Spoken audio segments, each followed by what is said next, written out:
And we're back. I'm Jack, your British Goat. And today we got the Cold War oversimplified. I really enjoyed watching the Civil War and the War of Independence, so I'm going to look forward to this one. Let's go. In order to sell more merch, I should do a face reveal wearing some of it. So are you ready? Limited edition Churchill character. W skip. The year is 1917.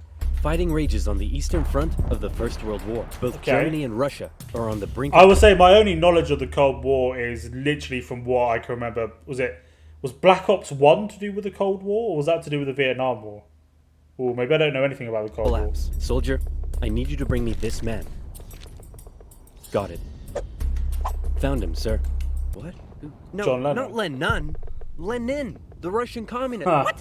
Why would I need a beetle? Lenin, the Russian communist. He was exiled to Switzerland. You know what? I'll do it myself.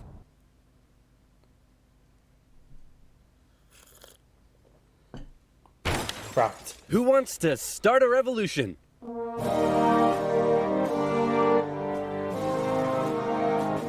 Was the Cold War in like the 50s? Is that?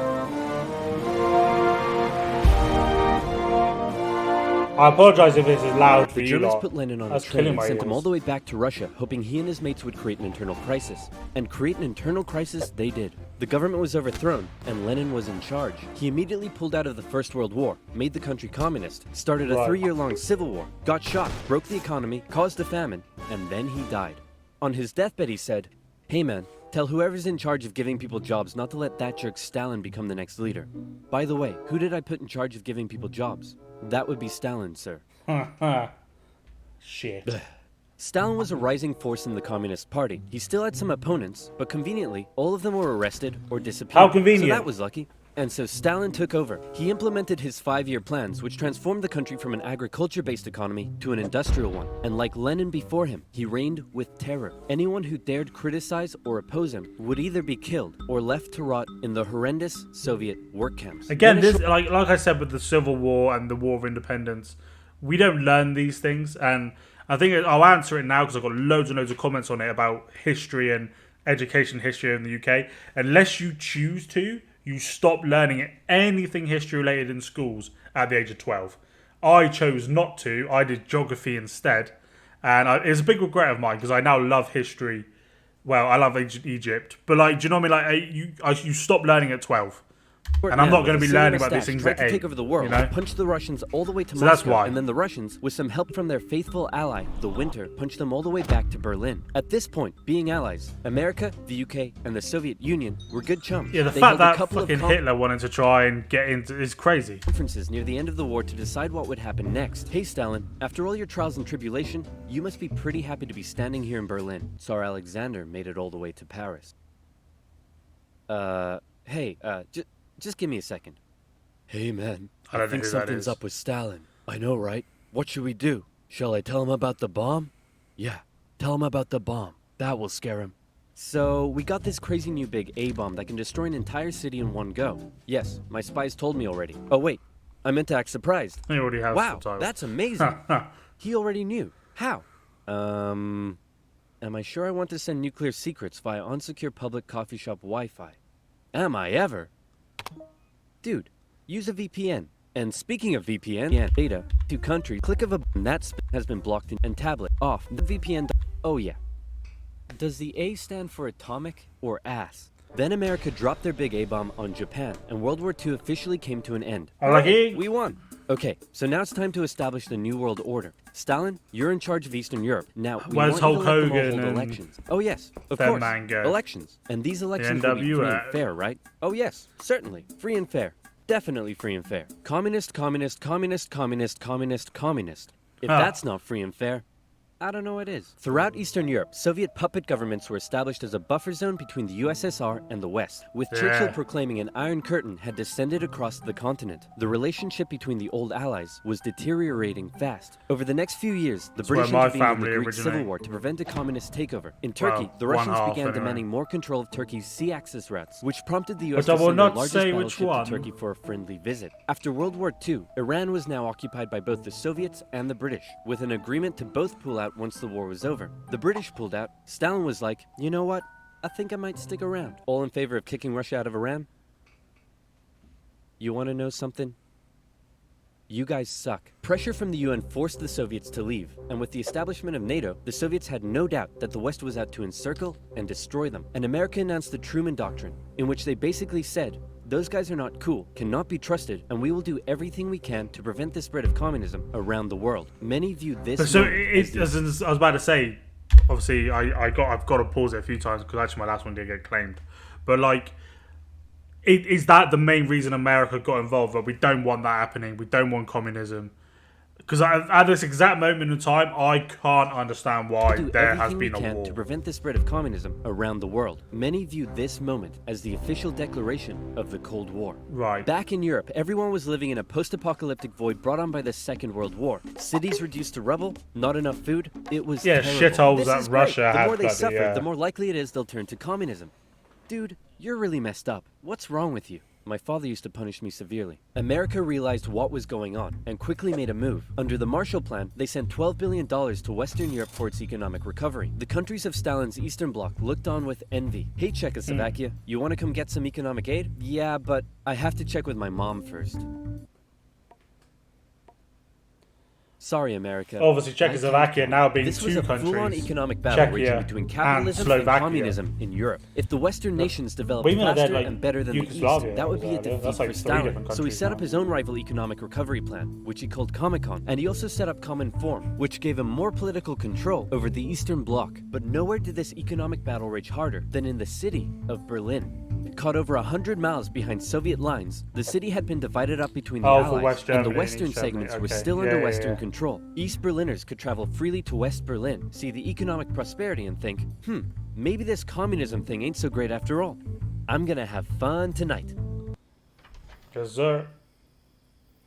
You're home late. Oh, Stalin. I was just out with my friends. Friends? You stink of capitalism! You're out engaging in imperialist debauchery again! I swear, Ivan, I can't keep doing this. Stalin wanted the West out, so he said, hey, guess what? I'm blockading all of your supply routes to West Berlin. What are you gonna do about it? I suppose we'll just fly the supplies in.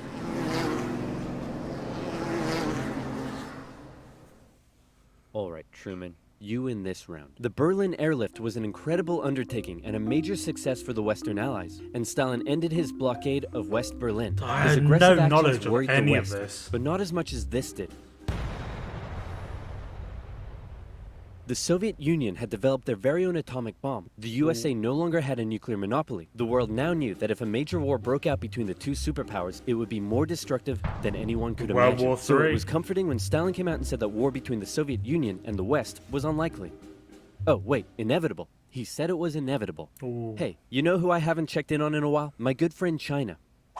Whoa, what happened to you? What happened to them was a full-blown civil war that had been going on since 1927. The People's Liberation Army, under the leadership of Mao Zedong, successfully defeated the Republic I don't know, of China, and who fled like, to Taiwan. I don't want to make this a history channel, but if you want to see like videos on all this stuff, because I might just do it myself anyway, but I don't know anything about this stuff. The now communist China and the Soviet Union signed a mutual defense treaty. This was terrible news for the West. But wait. There's more. After the Second World War, Korea was divided along the 38th parallel. In the north, the Soviets set up a communist regime. In the south, America set up an anti-communist regime. Both were led by very sweet-looking old men, but don't let that deceive you. They were both ruthless dictators, and both dreamed of reuniting Korea under their own regime. Now that he had the bomb, Stalin was feeling a little more cocky, and he finally gave Kim permission to attack. The North launched a surprise invasion of the South on June 25th, 1950. With Soviet aid, the North Koreans steamrolled through, taking Seoul in just 3 days and replacing one ruthless dictator with another. The UN were freaking out and quickly created an emergency force made up of troops from 16 countries to defend the South. The West still held Busan and made landings at Incheon near Seoul. They pushed the North Koreans out of Seoul, replacing the ruthless dictator that had replaced the first ruthless dictator with the same ruthless dictator that had previously been replaced by the new ruthless dictator. And the West then continued all the way up the Korean peninsula. At this point, China was getting worried that the UN may just keep going. The US had sent this guy to lead the operation. Again, no idea about any of this Korean stuff. Like, I'm not realizing like how little I do know. But like I said, I stopped learning anything history related at 12 years old. In the Pacific theater of World War II, General Douglas MacArthur's head was big and his balls were bigger. He reassured President Truman that there was absolutely no way at all that the Chinese would ever get involved. Meanwhile, 500,000 Chinese troops were crossing into Korea. Nuke 'em. No. Nuke 'em. No. Ah, come on! You're fired. The US considered the nuclear option, but now that the Soviets also had the bomb, they didn't want to risk all-out global destruction. The communists pushed the West right back almost to the exact same spot they had all started from, and they ended up in a stalemate, where they remained until both sides finally agreed to work towards a peace settlement in 2018. Back in America, Americans decided they wanted a new president who would be tough on communism, so they elected famed World War II General Eisenhower, who is really hard to draw. Eisenhower. It's 1953. Hey, The Stalin, name how I've you doing? heard, but just he's because it's a dead. different He had a name. cerebral hemorrhage, and his reign of terror Bloody hell. kind of came back to bite him in the ass because he had imprisoned all of his best doctors, and those that were left were too terrified to treat him. The new leader, Nikita Khrushchev, called a meeting and said, "Hey guys, you know how Stalin was imprisoning and murdering us all for doing basically nothing? Yeah, he was kind of a jerk. I'm really not sure how this is news to you." Khrushchev went on a campaign of de-Stalinization. Statues of Stalin were taken down, Stalingrad was renamed, and Khrushchev announced that he wanted the Soviet people to be happy and would allow greater freedom in the Soviet Union. So how did that work out? Well, an uprising in did East they Germany kill was him? brutally Like, that suppressed. sounds a bit- revolution in Hungary was brutally suppressed, and demonstrations in Poland were brutally suppressed. Although he did finally allow some mild reforms. Back in the Soviet Union, he permitted more he cultural wasn't a good expression, guy. but then began banning stuff based on his own personal taste. Modern art looks like a child urinated on a canvas. Banned. Jazz music sounds like the Wow. feeling of needing to fart. Banned. Your poetry is really depressing. How could anyone in the Soviet Union be depressed? You're banned. Khrushchev wanted the Soviet people to be happy, but not like that, or that, or that. Young people began enjoying abhorrent Western pop culture. Son, remove that disgusting imperialist apparel at once. Is Shut he up, supposed to Dad. look like You can't Hitler? tell me what to do. Well, would you look at that? Turns out he can tell me what to do. The West had initially Jeez. liked the cut of Khrushchev's jib, but world events soon soured relations even more. The two sides were spying on each other a whole lot throughout the Cold War. The KGB had spies and informants in nearly every aspect of Western life and government, so much so that whenever the US tried to send spies into So the Cold War wasn't really a war. Is that what I'm getting? I'm learning 11 minutes of the Cold War. I was expecting fighting. Maybe we might learn about that, the but Soviet Union, the KGB were usually ready to arrest them on the spot. Members of the Manhattan Project aided the Soviet Union in acquiring the bomb. Some American officials believed they were on the wrong side. I'll sell you 3 secrets for $5 million. Okay, go ahead. The Allies are digging a tunnel under East Berlin to tap your communications. There's an American agent living at this address in Moscow, and sometimes, Jeez. when I'm home alone, I like to put on my wife's dresses, sit in the corner, and cry for hours. Very interesting. In America, fear took hold during the Red Scare and the McCarthy trials. American values imploded as fear of communism collided with freedom of thought and expression, and communist kind of became a buzzword thrown around to describe anything people didn't like. Hollywood? Communist. Your next door neighbor's dog?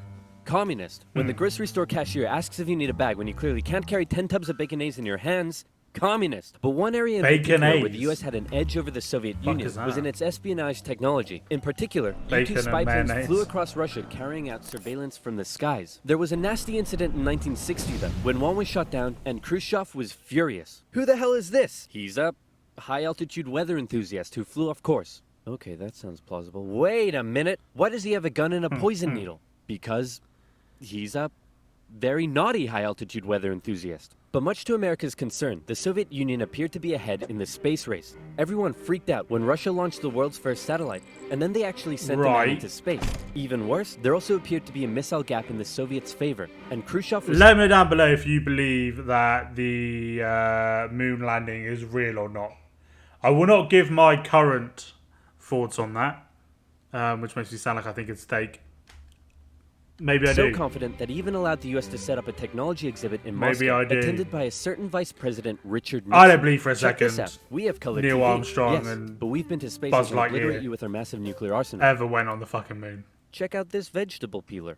Tensions increased further when both I sides believe upgraded we their- went on the moon after that, but I don't believe in 1969 or whatever it is, when you didn't have fucking air fryers. Just looking over what I've got in my kitchen. Like, do you know what I mean? Like, atomic no. bombs to hydrogen No bombs. chance. And after West Germany was allowed to join NATO in 1955, Khrushchev set up the Defensive Warsaw Pact, strengthening the military ties between the Soviet Union and its satellite states. In 1960, Americans decided they wanted a new president who would be tough on communism, so they elected John F. Kennedy. The Soviet Union was advancing its technology, but it was also bleeding its coffers dry, and all of the money was going towards the military, not the people. Life under communism was still as hard as ever, and Berlin remained It a must have thorn in the sucked Soviet living in side. aside, Russia, the then. contrast between the economically prosperous West and the struggling East was clearer day by day, and East Berliners were still able to freely travel to the West. Now, many of them were deciding would to you stay there. return? Millions defected to West Germany via I West apologise, Berlin, it is causing currently Eastern 4 factories a.m. to lose I'm very workers tired. and taking a heavy toll on the economy. Soviet leaders decided this couldn't continue any longer. First, Khrushchev tried this: leave West Berlin, or else. Or else what? Or else I'll be really mad at you. Yeah, no, we're gonna stay. Listen, man, West Berlin is ours, East Berlin is yours. That's just how it is. Kennedy felt pretty good about his show of American Wait, resolve. now we've got But wait a Kennedy. second. Did you catch that? I thought we Let's had replay it. Eisenhower.